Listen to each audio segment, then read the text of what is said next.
Bonjour et bienvenue dans Révélation Céleste. Dans cette émission, j'aimerais partager avec vous sur la fin. Considérez la fin.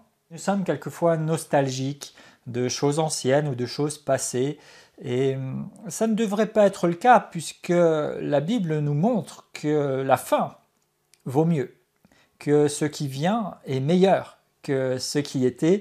En tout cas, c'est ce que Dieu voudrait, c'est la perspective du Seigneur. Alors, un des passages de référence se trouve dans l'Ecclésiaste, Ecclésiaste 7 au verset 8. Il dit « La fin d'une chose vaut mieux que son commencement ». Alors, l'Ecclésiaste, c'est souvent à prendre avec un peu de précaution parce qu'il dit parfois des choses qui sont de bon sens et qui valent le coup d'être retenues. Et puis, quelquefois, il est plutôt dans de la réflexion, un petit peu de la philosophie. Donc, tout n'est pas non plus à prendre au pied de la lettre et pour argent comptant. Et de toute façon, nous n'avons pas pour habitude de valider une vérité avec un seul verset. Donc, vous allez voir que j'ai ce qu'il faut pour nourrir la réflexion, pour nous amener un petit peu plus loin. Mais l'Ecclésiaste, quand il dit la fin d'une chose vaut mieux que son commencement, ici, le mot qui est pris par la fin d'une chose, c'est effectivement l'aboutissement. Mais ce qui est intéressant, c'est que le même mot, ce même terme ici, est traduit d'autres fois par la fin des temps prophétiques. Donc ici, il semblerait nous dire que la fin des temps, ce qui a été prophétisé, vaut mieux que ce qui a été au début. Et dans ce sens, il a tout à fait raison et il est plein de bon sens parce que l'Écriture nous informe abondamment à ce sujet et je crois que ça peut être vraiment pour vous un encouragement peut-être dans ce que vous vivez actuellement, quoi que ce soit. Et nous allons voir des choses qui vont certainement vous rencontrer, vous faire du bien. Et cela devrait nous encourager aussi ensemble en tant que fils et filles de Dieu, en tant qu'Église de Jésus-Christ, parce que c'est vrai que parfois nous regardons à ce qui s'est passé dans le livre des Actes ou à ce qui a même pu se passer dans l'histoire et peut naître une espèce de nostalgie et on pourrait se dire mais est-ce que finalement je ne suis pas né à la mauvaise époque? Pourquoi j'ai pas pu vivre ces choses-là et pourquoi aujourd'hui tout a l'air tellement difficile, tout a l'air tellement compliqué? Ou peut-être selon l'endroit géographique où on est, il y a des endroits qui vivent des mouvements spirituels grandioses et spectaculaires et gloire à Dieu et vraiment que ces peuples-là soient bénis et puissent rester dans cette disposition. Et il y a d'autres endroits où ça a l'air tellement difficile, tellement sec. Je m'entretenais récemment avec un homme de Dieu et qui a l'occasion de voyager et j'ai moi-même eu l'occasion beaucoup de voyager et qui me disait, tu sais, je viens de rentrer d'un séjour dans un pays que je ne citerai pas et à chaque fois que je rentre et que j'arrive sur le terrain français et européen, c'est difficile parce que j'ai l'impression que là-bas, tout est différent. Quand on prêche la parole, les gens répondent. Quand on prie pour les gens sont touchés. Il y a des choses qui se passent. Et quand on rentre, on a l'impression, mais est-ce que je suis le même pasteur ? Est-ce que je suis le même homme de Dieu? J'ai l'impression que tout est tellement plus difficile, tout est plat. Et je lui faisais part que j'avais eu plusieurs fois cette même impression, ce même sentiment, et que c'était souvent difficile de passer par-dessus. Mais en même temps, je l'encourageais et je m'encourage à chaque fois parce que je crois que peu importe où, peu importe quand, peu importe comment, Dieu désire aujourd'hui manifester sa gloire et nous faire vivre les réalités de sa puissance, du salut qui nous appartient et de la dispensation, de la période, de l'alliance dans laquelle nous sommes avec lui et ce où que nous vivions, ça n'a aucune importance parce que Dieu est le même sur tous les continents, Dieu est le même, son plan glorieux a été mis en place déjà et en fait ce qu'il nous faut à nous, c'est que nous entrions dans ce plan et que nous y demeurions pour continuer d'avancer et de nous développer avec parce que la fin vaut mieux que le commencement. Et je crois qu'après cette émission, et je peux que vous encourager à ne plus regarder seulement la période des Actes et peut-être d'autres périodes que vous avez vécues comme étant tellement bien et nostalgiques, mais à ce que vous puissiez vous réjouir parce que l'accomplissement prophétique, parce que les temps derniers prophétiques valent mieux que ce qui s'est passé avant. Alléluia. Et je voudrais également utiliser un exemple ici, celui de Job.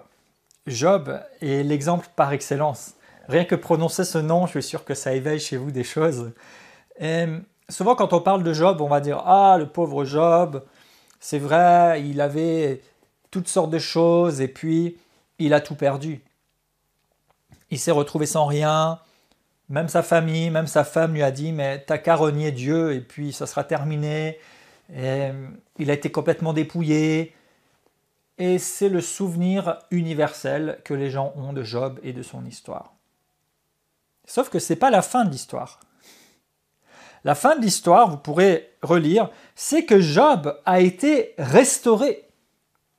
Et il a été restauré dans un état meilleur que l'état duquel il était tombé, duquel il avait été privé. Et dans Jacques chapitre 5, verset 11, vous pourrez regarder, il nous est rappelé, Job, en disant de considérer la fin, parce que Dieu a été bon et miséricordieux envers lui. Considérez la fin. La fin d'une chose vaut mieux que son commencement. Ce n'est pas ce par quoi il est passé, c'est la fin qu'on nous demande de voir. Il est resté patient, il est resté fidèle, il a tenu ferme, et à la fin, alléluia, il a été restauré. Il n'est pas resté au milieu de l'épreuve et de la difficulté. Et le livre de Job nous montre que Job est resté droit devant l'Éternel. Et qu'en fait, ce qui a été déclencheur aussi dans sa restauration, alors même qu'il avait reçu la promesse que Dieu était avec lui et qu'il serait restauré, et on sait qu'il y a un certain nombre de ses amis qui sont là et qui vont lui dire des choses. D'ailleurs, quand vous lisez ça aussi, faites attention parce que tous n'étaient pas vraiment inspirés de Dieu. Je viens de parler notamment de sa femme qui lui dit « T'as qu'à renier Dieu et vivre ». Il est évident que ce n'était pas inspiré de Dieu. Job a su garder son cœur, rester droit, malgré tout ce qu'il vivait. Et vers la fin de son histoire, Job 42, il nous a dit que Job s'est humilié devant Dieu, qu'il a reconnu la grandeur de Dieu. Il était en train d'avoir vraiment un dialogue avec le Seigneur, c'est comme s'ils discutaient ensemble. Et même le Seigneur lui dit avec peut-être un peu d'humour en disant « Mais t'étais où quand moi j'ai créé la terre, quand j'ai tout fait ?» Et Job va vraiment prendre conscience de la grandeur de Dieu et va accepter de s'incliner encore et de s'humilier devant Dieu et dire « Je reconnais que tu peux tout, que rien ne t'est impossible. » Et il va être rétabli.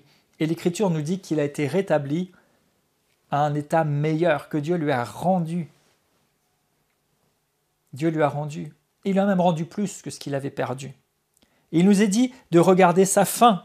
Et sa fin, elle a été bien meilleure que même l'état dans lequel il était avant son épreuve. Il a été restauré avec une croissance, avec une augmentation de ses biens. Il a fini bien mieux qu'auparavant. Et je voudrais vous faire remarquer une chose, c'est qu'il a vécu la majorité de sa vie dans un bon état, dans une bonne situation. Vous savez, j'ai un petit peu fait des recherches sur le sujet et la plupart des théologiens ou des commentateurs du texte sont à peu près d'accord sur une période de temps et ils disent que toute cette histoire de Job, sur laquelle effectivement le livre de Job met beaucoup l'accent, mais en réalité ça a duré pour certains à peu près 9 mois, ça peut aller jusqu'à 18 mois selon les interprétations. On n'a pas l'élément exact dans le texte pour le dire, mais en tout cas il semblerait que ça ait duré plutôt un certain nombre de mois, une certaine période dans sa vie. Et si on fait à peu près la moyenne, on peut dire, allez, ça a duré 1 an, si vous voulez 1 an et demi. Mais pour quelqu'un qui a vécu à peu près 200 ans, qu'est-ce que c'est 1 an ou 1 an et demi? Et je ne minimise pas ici la difficulté de l'épreuve qu'il a traversée, ni la difficulté de l'épreuve que peut-être vous traversez aujourd'hui. Et j'ai pu moi-même passer des périodes qui ont été vraiment intenses et dans les défis qui sont là. Donc je ne me permettrai jamais de minimiser quoi que ce soit. Mais je voudrais juste replacer les choses dans leur contexte. Et la Bible nous dit considérer la fin. Et la fin de Job, c'est qu'il a été restauré encore plus que ce qu'il avait perdu. Et c'est qu'en plus, ce vécu, cette histoire, ça a duré quelques mois sur toute sa vie. Et peut-être que vous vivez aujourd'hui quelque chose de difficile, des épreuves, et vous avez l'impression que vous avez tout perdu, peut-être même que vous avez tout perdu. J'ai un ami qui est aussi un fils spirituel et dans nos relations et qui a vécu différentes choses assez difficiles. Il a été sur une autre terre, dans un autre pays pendant plusieurs années, coupé donc de sa famille, de ses proches, de ses relations, etc. Et après, il a eu l'occasion de rentrer dans son pays. Et pour une question de désaccord familial sur une décision, sur un choix, il s'est retrouvé privé de nouveau de sa famille alors qu'il vivait sur sa terre, dans sa patrie et près des siens. Et il nous disait que voilà, il se retrouvait comme s'il n'avait pas de famille, comme s'il n'avait personne, et qu'il espérait vraiment ne pas avoir un jour à leur demander de l'aide ou quoi, parce que ce serait quelque chose de vraiment difficile pour lui, parce qu'il a été vraiment renié et chassé de sa famille, dans une situation, dans quelque chose qui normalement devait être un sujet de réjouissance, et qui là avait donné lieu à du rejet, à être écarté. Et c'est quelque chose de vraiment difficile. Mais lui veut plaire à Dieu, obéir à Dieu, donc il a tenu bon dans sa position, et je suis convaincu que Dieu va le restaurer, et que Dieu va lui donner plus que ce qu'il a perdu, et il n'est pas seul. Il n'est pas seul. Et peut-être que vous avez tout perdu, peut-être que des relations sont largement mises en cause, peut-être que d'autres choses ont été mises à mal, ou que même les choses ont pu s'écrouler comme un château de cartes. Vous n'êtes pas seul. Vous n'êtes pas seul. Dieu vous aime. Dieu ne détourne pas son regard de vous. Et peut-être que c'est difficile là maintenant, mais je vous garantis que l'issue sera favorable. Parce que Dieu est fidèle. Dieu n'a qu'une parole. Et je voudrais vous encourager à regarder la fin plutôt que le début. Je sais que j'ai vécu des périodes, j'ai dit avant, et chacun de nous, pour certaines difficiles, pour d'autres extrêmement difficiles, pour d'autres ça allait mieux. Mais il y a un point commun à tous ces moments de difficulté, d'épreuve, ou parfois de doute et d'incertitude. C'est que si je regarde la fin, eh bien, il en est sorti quelque chose, et quelque chose de bon. Pas toujours de bon pour moi, parce que souvent ça a été un renoncement ou se détacher de quelque chose, mais au final de bon quant à l'esprit, parce que ça a créé d'autres choses, ça a ouvert des portes, il y a eu d'autres opportunités. Les difficultés ont poussé à envisager d'autres choses et à s'en sortir, et à voir la main de Dieu dans de nouvelles directions, dimensions que nous n'aurions peut-être jamais prises s'il n'y avait pas eu ces situations. Et quoi qu'il arrive, Dieu fait tourner à votre avantage les situations. Et même au cœur de l'épreuve, Dieu a déjà le moyen de vous en sortir. Et il ne vous laissera pas être écrasé par les épreuves, parce qu'il est plein d'amour pour vous, il ne vous abandonne pas. Considérez la fin. Peut-être qu'aujourd'hui c'est difficile, mais Dieu n'a pas dit son dernier mot. L'histoire n'est pas finie, le tableau n'est pas encore complet. Quand Dieu aura dit son dernier mot sur la situation, quand la situation sera terminée, quand le tableau sera peint et qu'il y aura la signature du Seigneur avec votre approbation parce que vous êtes resté fidèle, et c'est ce que vous êtes et ce que vous serez, vous allez voir que, waouh, la fin vaut mieux que le commencement. Vous en sortirez à un état meilleur qu'à celui dans lequel vous êtes entré dans cette situation, alors même que vous semblez avoir perdu. Job semblait avoir tout perdu, mais il s'en est sorti à un état meilleur qu'il n'était entré. Et on pourrait dire qu'il a eu une mauvaise année sur toute une vie. Dieu avait promis à son peuple un pays où coulait le lait et le miel, mais tout ne s'est pas fait comme ça d'un coup, du jour au lendemain. Et l'image est souvent utilisée pour illustrer la vie chrétienne ou la vie spirituelle, en disant que lorsqu'on rencontre Christ, qu'on reçoit le salut, on sort de l'Égypte, et puis souvent on va traverser un désert, plus ou moins longtemps, et puis on va vivre le pays de la promesse. Et quelquefois on dit que finalement quand on donne sa vie à Christ, c'est le désert, et toute la vie sur la terre ça va être le désert, et quand on ira au ciel, ce sera le pays promis. Je veux casser ça dans votre esprit, ce n'est pas vrai, ce n'est pas vrai. Et la Bible abonde d'exemples et de situations et de vérités qui démontrent que dès notre vie sur cette terre, nous sommes supposés vivre au bénéfice de l'œuvre de Christ, dans la bénédiction, dans la vie, dans la grâce, avec la gloire de Dieu. Oui, il y a des difficultés. Et oui, tant que nous sommes sur cette terre et avec les limites humaines et terrestres, il y aura des épreuves, des difficultés, des choses qui pourront se présenter. Mais en toutes ces choses de l'Écriture, nous sommes plus que vainqueurs par celui qui nous a aimés, et il nous fait toujours triompher. Et nous pouvons dès maintenant vivre une vie qui est marquée de la nature divine, du céleste, pour pouvoir véritablement vivre pleinement notre vie sur cette terre, en étant des témoins, les ambassadeurs du ciel que nous sommes dans ce monde, et ensuite, au temps voulu, être avec le Seigneur, alléluia, alors que nous aurons déjà vécu la métamorphose, l'avancée vers les plans et buts glorieux du Seigneur. Et je ne peux que nous encourager à cheminer, à avancer le plus possible vers là, parce que la fin d'une chose vaut mieux que le commencement. Si vous êtes dans une situation difficile, ce n'est pas la destination finale. Si votre vie spirituelle peut-être vit des difficultés, vous sentez que c'est compliqué, qu'il y a peut-être des choses qui ne sont plus là, et que ça ne va pas aller mieux, parce que le monde qui nous entoure ne va pas mieux, parce que même si nous regardons parfois les croyants ou ceux qui se disent chrétiens, eh bien on peut se dire, mais qu'est-ce qu'il y a à attendre de ces personnes et de ce monde chrétien et de tout ce qu'on voit autour de nous? Mais s'il vous plaît, changeons notre regard et considérons la fin. Considérons la fin. Et la Bible nous éclaire sur la fin. La Bible nous montre que Jésus vient chercher une église glorieuse, sans tache ni ride ni rien de semblable. Ça veut dire qu'il y a, au milieu de tout ça, quelque chose qui se passe et qui va se passer pour que l'église devienne ce qu'elle doit être. Considérons la fin. L'Apocalypse, ce dernier livre, devrait avoir notre attention. Il est d'ailleurs dit dans Apocalypse 1 au verset 3, « Heureux celui qui lit et ceux qui entendent les paroles de la prophétie, car le temps est proche. » Heureux ceux qui lisent et entendent ces paroles de la prophétie, car le temps est proche. Alléluia. Et le temps proche a déjà commencé, parce que le temps avance.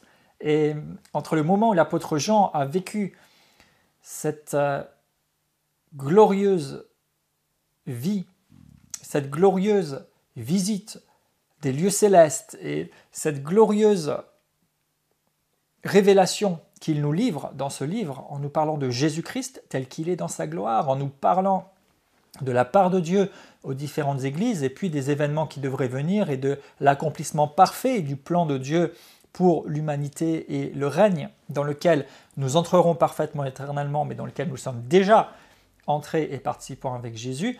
Eh bien, le temps était proche quand il a écrit, mais nous sommes encore plus proches, et plus que proches, nous pouvons déjà voir et avoir des éléments concrets de l'accomplissement de certaines choses et de la dynamique qui est déjà enclenchée, qui est déjà ouverte. Et en fait, il y a des choses qui sont là, mais ce qui est nécessaire, et c'est là que je voudrais en venir, c'est que nous fassions ce qu'il faut, que nous nous positionnions comme il faut pour vivre ce temps qui est le meilleur. Il est dit également dans l'Écriture que nos prédécesseurs dans la foi, les anciens, ce que nous appelons les héros, notamment dans Hébreux 11, ont tous vécu des choses, ils ont cherché, ils ont même fait des investigations, il est dit, mais ça ne leur a pas été donné parce que ce n'était pas pour leur temps, c'était réservé pour nous. Il y a des choses qui sont pour nous, pour notre temps, pour notre époque. Non, nous ne sommes pas malheureux parce que nous ne sommes pas nés au temps de l'Ancien Testament où ils ont mené toutes ces batailles et qu'ils sont sortis victorieux. Non, nous ne sommes pas malheureux parce que nous ne sommes pas nés du temps de Jésus où nous aurions pu l'entendre, le suivre et vivre les choses avec lui. Non, nous ne sommes pas malheureux parce que nous n'étions pas là au temps des actes où le témoignage était vraiment accompagné de l'action de l'Esprit, que l'Église s'est installée et développée rapidement. Non, nous ne sommes pas malheureux parce que nous n'étions pas dans ces différentes églises. Non, nous ne sommes pas malheureux parce que nous n'étions pas dans l'Église primitive qui semblait être puissante. Nous ne sommes pas malheureux parce que nous ne sommes pas nés dans un siècle précédent qui peut-être a connu un réveil et un développement particulier. Nous ne sommes pas malheureux, nous sommes heureux parce que nous pouvons lire le livre de l'Apocalypse et nous pouvons entendre les paroles de la prophétie et le temps est là. Nous sommes heureux parce que la fin d'une chose vaut mieux que son commencement. Nous sommes heureux parce que nous pouvons considérer la fin et savoir que la fin sera meilleure. La fin de l'Église, bien aimé, sera meilleure. Sa fin, pourquoi? Sa fin dans son état terrestre. Parce qu'à un moment donné, elle sera enlevée et elle deviendra complètement à 100% dans sa dimension glorieuse et elle sera cette Église parfaite des vainqueurs qui marchera avec Christ dans la victoire et vivra l'éternité avec lui. Mais dès maintenant, nous pouvons être de cette Église des vainqueurs, nous pouvons déjà vivre les réalités qui lui appartiennent parce que Christ a tout accompli. Nous ne sommes pas malheureux. Alléluia! Et les temps de la fin dans lesquels nous sommes sont les meilleurs temps qui soient. Je ne dis pas les plus faciles, mais les meilleures. Et nous sommes dans le temps de la restauration. Depuis des décennies, des choses sont restaurées dans l'Église. Et on a pu catégoriser un peu et faire l'histoire de l'Église courte en disant, voilà, retour du salut par la foi, retour du baptême dans le Saint-Esprit, retour des charismes, retour de l'adoration, restauration des ministères apostoliques prophétiques, restauration de telle et telle chose, oui peut-être, mais quoi qu'il en soit, il y a une restauration globale que Dieu est en train de faire.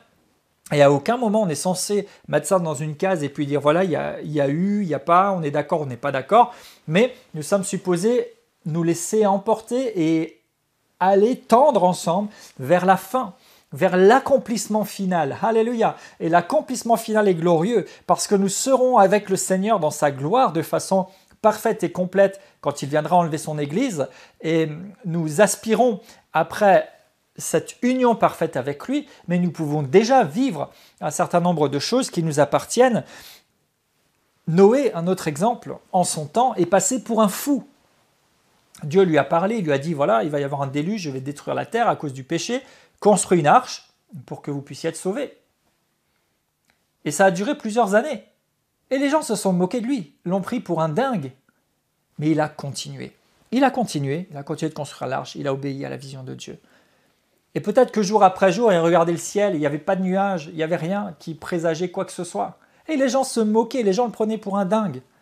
Et pourtant un jour, Dieu lui a dit, maintenant vas-y dans l'arche. Et Dieu a fait venir vers lui les animaux.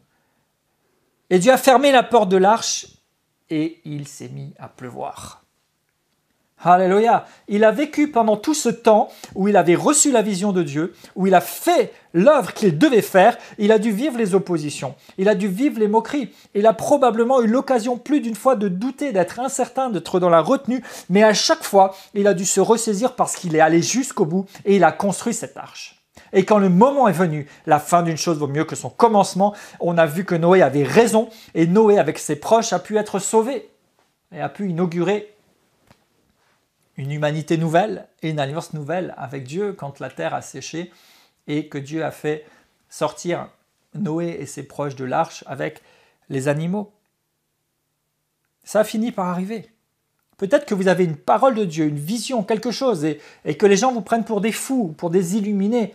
Rassurez-vous, ça fait plusieurs dizaines d'années qu'on me prend pour un illuminé. Je me souviens à une période, quelqu'un a même dit « Ah, mais t'es jeune, ça va te passer ça. C'est parce que t'es jeune que t'as le feu, tu tiens à des choses. » Non, je m'accroche. Et comme je le dis parfois, et c'est vrai, ça ne s'arrange pas avec le temps. Alléluia. Mais c'est bon parce que je sais que la fin d'une chose vaut mieux que son commencement. Et pour moi, les temps de la fin sont les meilleurs temps. Et plus ça avance, et meilleur ça devient. Et la révélation augmente. Et je m'accroche, alléluia, à la révélation qui vient de Dieu. Et je suis heureux de lire et d'entendre les paroles de la prophétie qui s'accomplissent et dans lesquelles je peux entrer dans la réalisation dès maintenant. Job a vécu une épreuve, il a tout perdu, il a été restauré au double. Noé avait une vision, a dû construire l'arche, les gens n'ont rien voulu savoir et pourtant la parole s'est accomplie. Qu'est-ce que Dieu vous a dit? Qu'est-ce que Dieu vous a donné? Peut-être que jusqu'à maintenant, peu de gens ont voulu vous écouter. Peut-être que vous avez toutes les raisons de douter et que vous avez pu être mis de côté ou même vous-même laisser des choses. Je vous dis, saisissez-vous de la parole de Dieu et je voudrais vous encourager avec moi, saisissons-nous de la parole de Dieu. Écoutons la prophétie, entendons ce que l'Esprit dit à l'Église et attachons-nous à ce que Dieu dit. La fin d'une chose vaut mieux que son commencement. Peut-être qu'on va avoir un cheminement compliqué. Si vous regardez dans le rétroviseur, vous dites, avec le chemin que j'ai fait, franchement, je ne sais pas ce qui peut sortir de là. Eh bien, justement, tout est possible à Dieu. Alléluia. Et la fin vaut mieux que le commencement. Il y a des choses qui sont en train de se mettre en place et si vous vous raccrochez, si vous vous attachez à ce que Dieu est en train de faire, au mouvement divin, dans son peuple et dans son Église, vous allez voir que tous les aspects de votre vie vont commencer à être alignés et marqués par le divin. La fin d'une chose vaut mieux que son commencement. Je veux faire partie du meilleur qui arrive. Je veux être de cette épouse parfaite, glorieuse, sans tache, sans rides. Je veux être de cette Église des vainqueurs. Je veux être de ceux qui peuvent monter, être métamorphosés, amener du ciel sur la terre et avoir accompli les buts de Dieu. Je veux faire la joie de mon Père. La fin d'une chose vaut mieux que son commencement. Oui, j'ai fait des erreurs. Oui, j'ai trébuché. Oui, j'ai manqué plus d'une fois. Mais Dieu, dans sa grâce, m'a relevé. Et je peux vous dire une chose, c'est que si Dieu a jugé utile de me relever et de me renouveler son appel, la fin d'une chose vaut mieux que son commencement. Alléluia. Et je crois que la gloire, merci Seigneur, de la deuxième maison sera plus grande que la première. Peut-être que quelqu'un s'est mis sur le côté de la route et vous avez laissé tomber parce que vous avez dit j'avais bien commencé et pourtant j'ai loupé. Et c'est le reproche que Dieu faisait aux Galates. Il a dit après avoir commencé par l'esprit, pourquoi voulez-vous continuer dans la chair?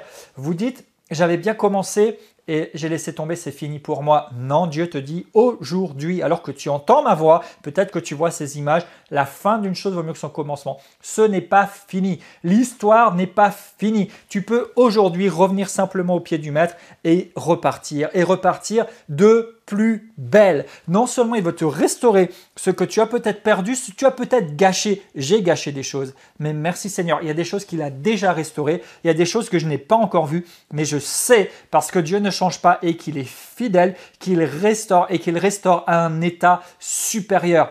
Parce qu'il est amour, parce qu'il est glorieux, parce qu'il ne se repent pas de ses dons et de son appel. Et quoi que nous ayons pu faire, quoi que l'ennemi a pu faire dans notre vie, ou quoi que nous ayons échoué, rien n'est impossible à Dieu. Rien n'est trop grand pour que sa parole ne se réalise pas. La fin d'une chose vaut mieux que son commencement. Arrêtez de regarder avec nostalgie des commencements meilleurs et de vous morfondre et de rester là comme si c'était fini. Dites-vous que la fin doit valoir mieux. Ça doit aussi nous encourager et nous stimuler à être excellents, à faire toujours mieux. Parce que je veux pouvoir dire que la fin d'une chose était mieux que son commencement, que l'avancée et que la fin du ministère, du travail, des actions que je mène vaut mieux que leur commencement. Ça veut dire que je fais de mieux en mieux. C'est pas encore fini. La fin, c'est quand Dieu lui-même posera le tampon en disant c'est ok, c'est fini, ça s'arrête jusqu'à là, je continue. Et la fin vaut mieux et vaudra mieux que le commencement. Alléluia. Quoi que vous ayez vécu de merveilleux, il y a encore plus, il y a encore mieux.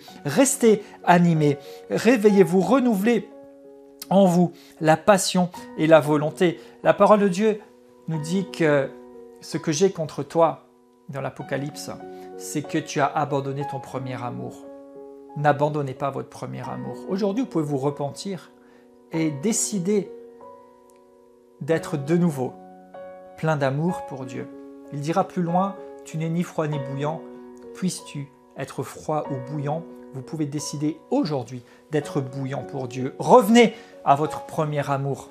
Redonnez votre cœur tout entier au Seigneur. Vous pouvez prendre l'occasion maintenant de vous reconsacrer, dire Seigneur, c'est vrai, je veux revenir comme au tout début. Des fois, on dit, c'est plus comme au début. Mais est-ce que nous sommes investis comme au début? Est-ce que nous sommes à disposition du Seigneur? Faisons-le. Livrons-nous à lui. Donnons-nous tout entier. Renouvelons ce premier amour. Restons plein de zèle, plein de feu pour lui. Laissons le Saint-Esprit nous embraser, nous animer. Soyez convaincus, la fin d'une chose vaut mieux que son commencement. L'accomplissement prophétique est en marche. La fin des temps vaut mieux que ce qu'il y a eu au début et la gloire de Dieu va être relâchée comme jamais elle ne l'a encore été. Tenez-vous prêts, c'est pour nous, c'est pour notre génération et moi je ne veux pas passer à côté. Venez avec moi et vivons la plénitude de la révélation de Jésus-Christ glorifié dans notre vie et dans ce monde à travers la révélation des fils et des filles que nous sommes. Je prie que vous soyez encouragés et stimulés par cette réflexion et rappelez-vous, la fin vaut mieux que le commencement.